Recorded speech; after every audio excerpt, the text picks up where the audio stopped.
Là, je pense qu'on est tous d'accord pour dire à quel point j'ai un bel afro bien volumineux, bien brillant. On dirait même que j'ai des cheveux blancs tellement ça brille en fait. Et comme vous savez, je ne suis pas du tout égoïste, j'aime tellement partager avec vous que je vais vous montrer en quelques étapes comment je réalise ce bel afro. Bienvenue sur ma chaîne! Donc là, mes amours, on est en train de retirer ensemble la coiffure que j'ai fait pour faire mes soins, parce que hier j'ai fait mes soins mais je n'ai pas filmé parce que je vous ai déjà publié ma routine capillaire et je voulais pas encore vous remontrer la routine. Peut-être que dans quelques temps je referai une vidéo routine complète. Et j'ai retiré mes tresses, vous voyez, mes cheveux ils sont bien définis et tout, et je n'ai pas du tout de nœuds dans les cheveux.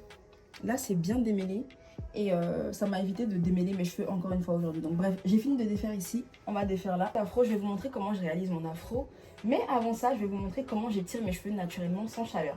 Comment mes cheveux se sont rétrécis en fait parce que l'eau n'a pas encore complètement séché dans la natte, mais je voulais quand même faire un braid out pour vous montrer.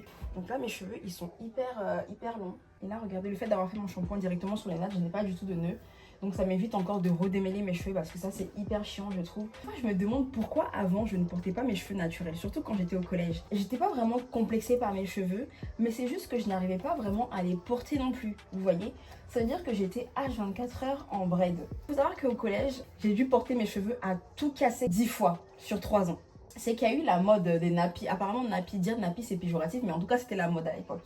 Avec les cheveux, comment prendre soin de ses cheveux crépus, comment aimer ses cheveux et tout. Et avec cette mode-là, vraiment, j'ai commencé à adorer mes cheveux, à commencer à en prendre soin. Je pense qu'on a tous été dans ce cas. En 2017, j'avais ouvert un compte Instagram avec ma grande sœur, où on donnait des conseils capillaires, on faisait des petites vidéos et tout, et c'était trop bien. Et je sais pas d'ailleurs pourquoi j'ai arrêté.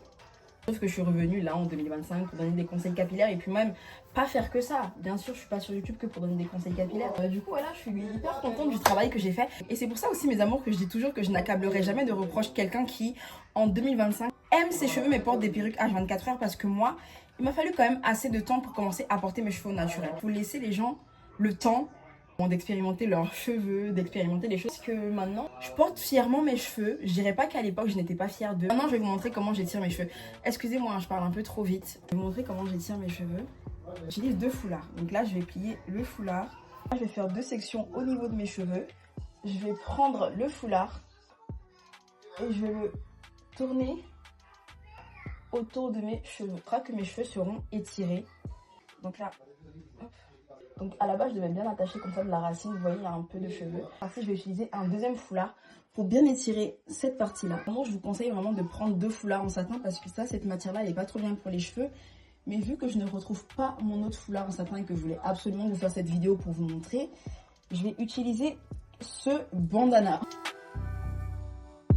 Comme ça, mes amours, dans 30 minutes, je vais retirer tout ça et puis mes cheveux seront bien étirés. Donc, vous pouvez faire ça également au fil, sauf que moi, je n'ai pas de fil, donc c'est seulement ça que j'ai. Donc, c'est ce que j'utilise pour étirer. Je vais laisser poser, je pense, 30 minutes. Il est temps de retirer tout ça. Donc, j'ai pas mis les cheveux de devant parce que j'aime bien avoir une petite frange.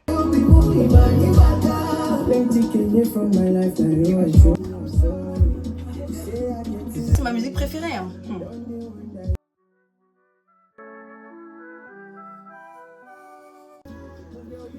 Vous voyez la différence par rapport à tout à l'heure?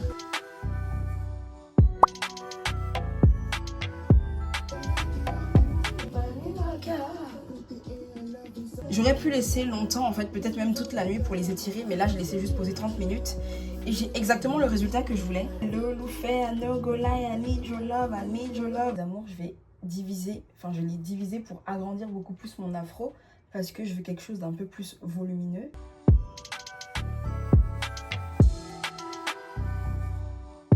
Et ça, c'est le résultat de mon afro le lendemain, après les avoir brossés un tout petit peu. C'est juste canonissime, on adore. Je penserai à vous faire une vidéo, quelle coiffure réaliser sur cheveux afro, parce que c'est quelque chose que vous m'aviez beaucoup demandé. Entre temps, je vous fais des bisous. Bref, on se retrouve au prochain épisode. Bisous.